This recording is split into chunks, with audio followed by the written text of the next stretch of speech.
Hello future tech leaders, I am Sindhuja.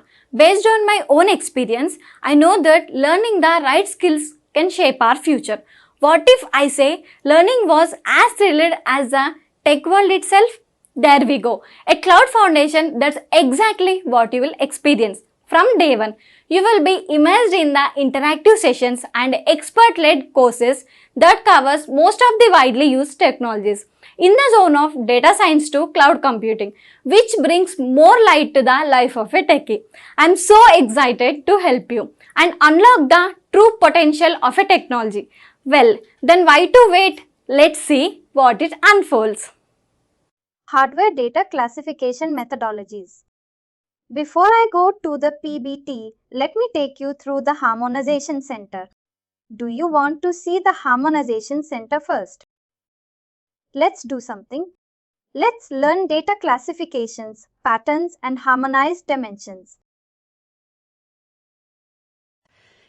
And then what we will do is we will go back to Harmonization Center and see what is harmonized dimension, trying to show in a holistic view which we want to see.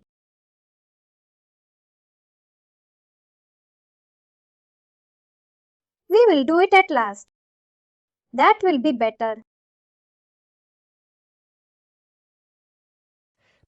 So what is data classification and why do you need data classification as a part of your process? Data classification is basically sorting and categorizing your data into various types, forms, or any other distinct class.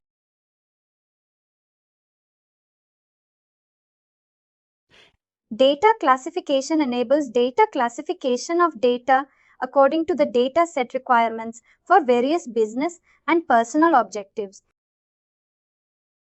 For example, classifying campaigns. So I'm sure you guys, this is very self-explanatory and you guys have seen what is data classification in your day-to-day work as well, whereby you get a set of data. What you do is you go ahead and you receive a source of truth. When I say source of truth, it's nothing but the various classification sheets or the taxonomy sheets or what else you receive.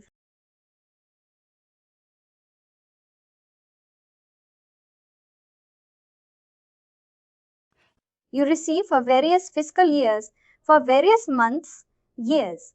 You receive the classification sheet that should hold good. So what is classification? Classification is nothing but separating or pocketing your data so that it makes sense to us.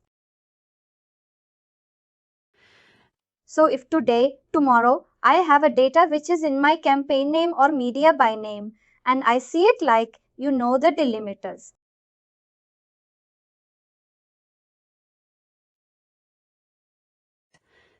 So that's how data classification works, by bucketing your data into the various buckets which are very essential for us and which we want to see as part of the process.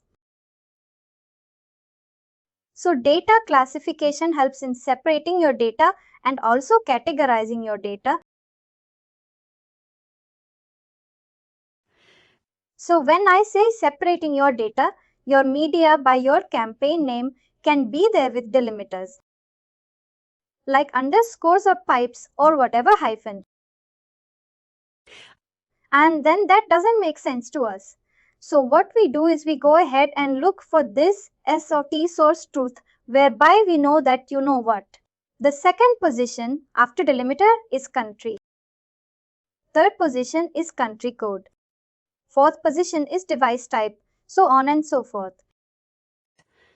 So the classifying this data and bucketing them is called data classification, so that all these values after delimiters and stuff that makes sense to us. That makes not only sense, but also that helps us with the various harmonized dimensions that we receive, or harmonized dimensions or calculated dimensions that we receive.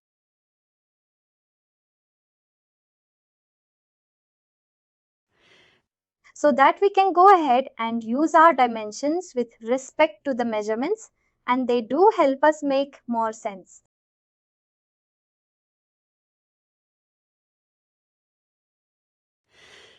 So, having said that, classifying campaigns by advertisers who are running them is pretty much something that we have seen. We have advertiser column in our search data.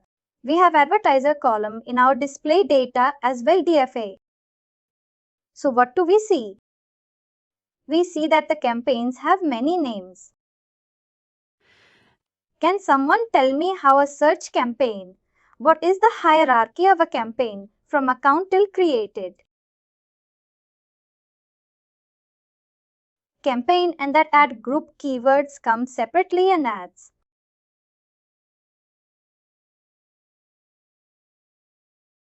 Correct? So yeah. So as you mentioned, we have a count, we have the various campaigns, ad groups, and then we have the various keywords and ads. So this entire hierarchy is essential. While you create your campaigns or while you segregate your campaigns, and just to take a step back, why do we bifurcate things into separate campaigns and then separate ad groups?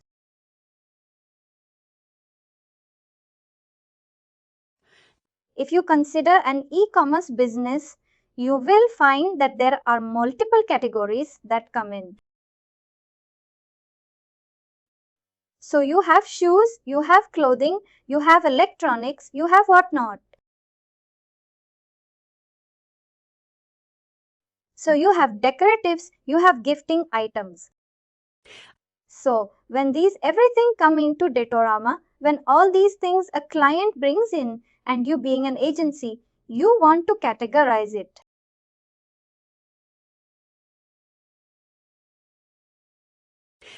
So first thing is you want to separate out all the lobbies or line of businesses and then create campaigns accordingly. So why do we need to segregate campaigns? Because we can keep everything under one campaign, right? But we do want to track the campaign performances. We want to track how the campaign performs, and that's why we classify the entire data. Then why do we do it in various ad groups? Because under each category we have various subcategories, right? So if it is a footwear, if it is my category, then I have the various ad groups which deal with flip-flops, with party wear shoes, with ethnic shoes and all those things, right?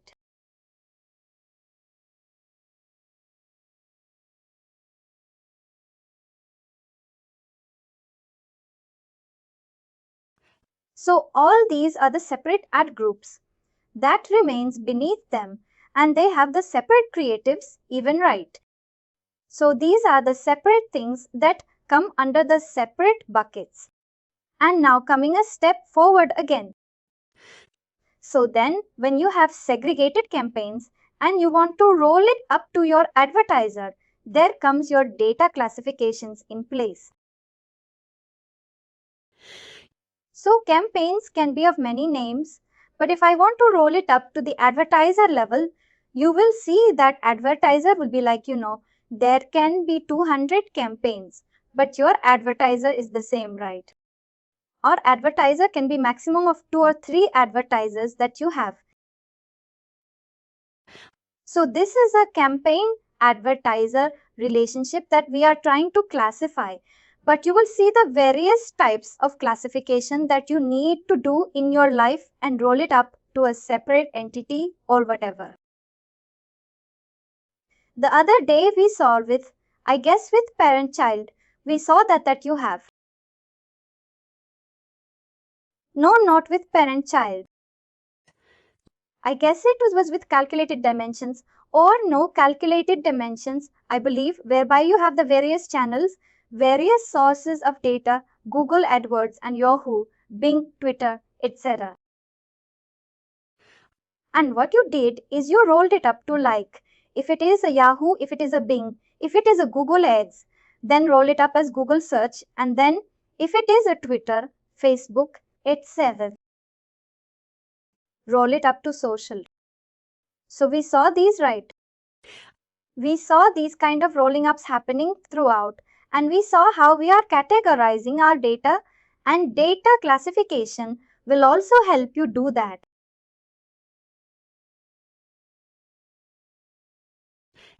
And all these are harmonization techniques. Calculated dimensions, measurements, parent, child.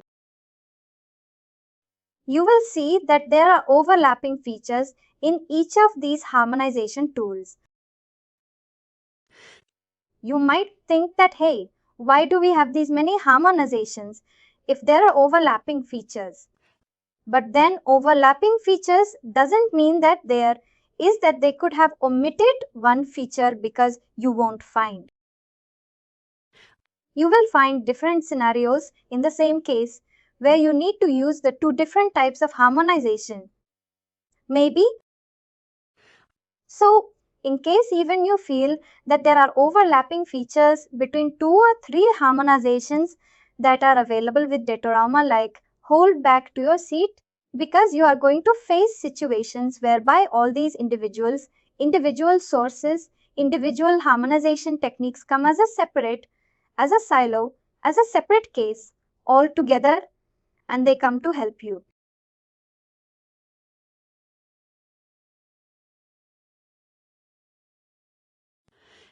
So keep in mind, whichever case comes in, try to analyze what type of harmonization am I going to use and act accordingly.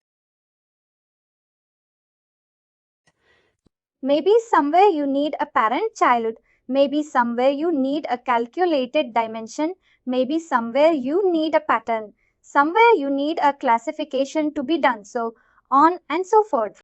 But crux of the story remains the same. The purpose is to harmonize our data completely and correctly and accurately and take it forward from there.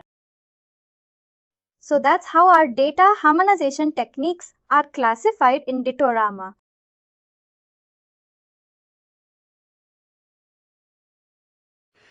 When I say that, what I mean is this is how the structure, this is the content of Datoramas.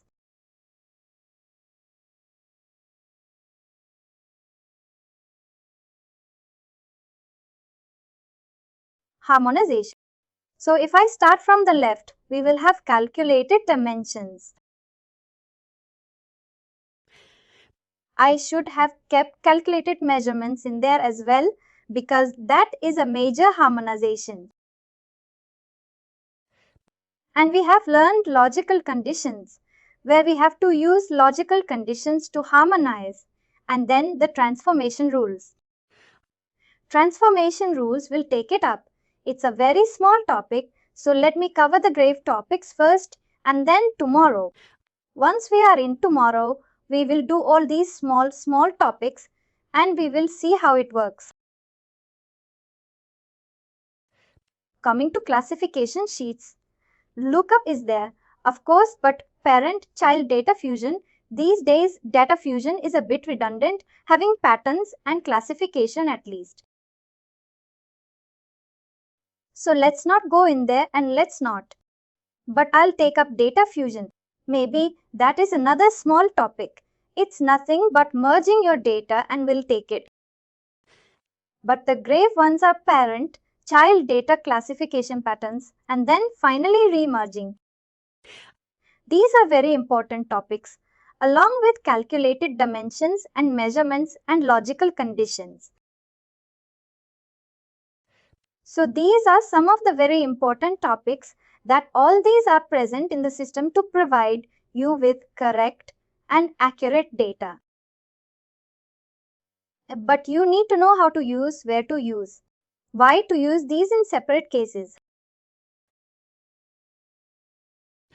So that's how structurally it looks like. And before we go off to patterns, we will start with patterns. But let's see a slide on data classification. Basically the option data classification, not the theoretically data classification. We now know that what is theoretically data classification is, but as an option of harmonization, data classification is present as a tab in Datorama.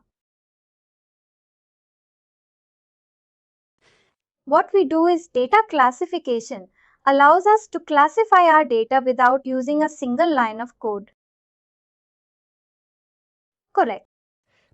Now, if it is, and all these things that we will learn is with respect to dimensions. Okay, nothing to do with measurements.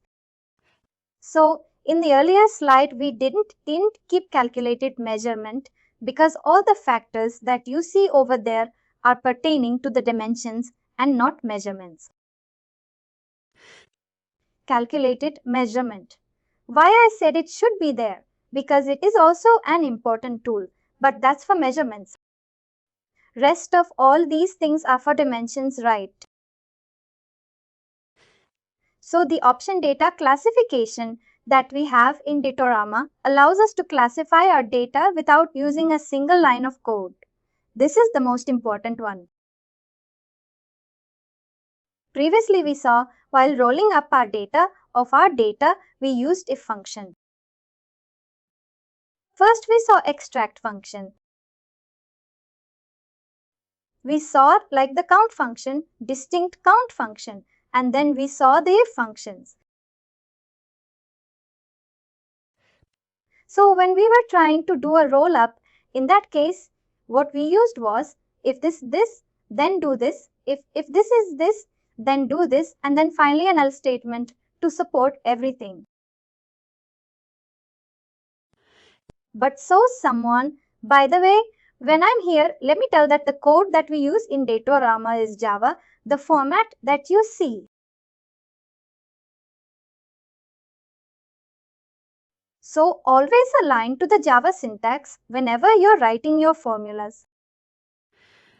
So data classification allows you to classify your data without using a single line of code, empowering you to easily accomplish tasks that would have previously been done through classification tools like calculated dimensions or VLA or CoOP.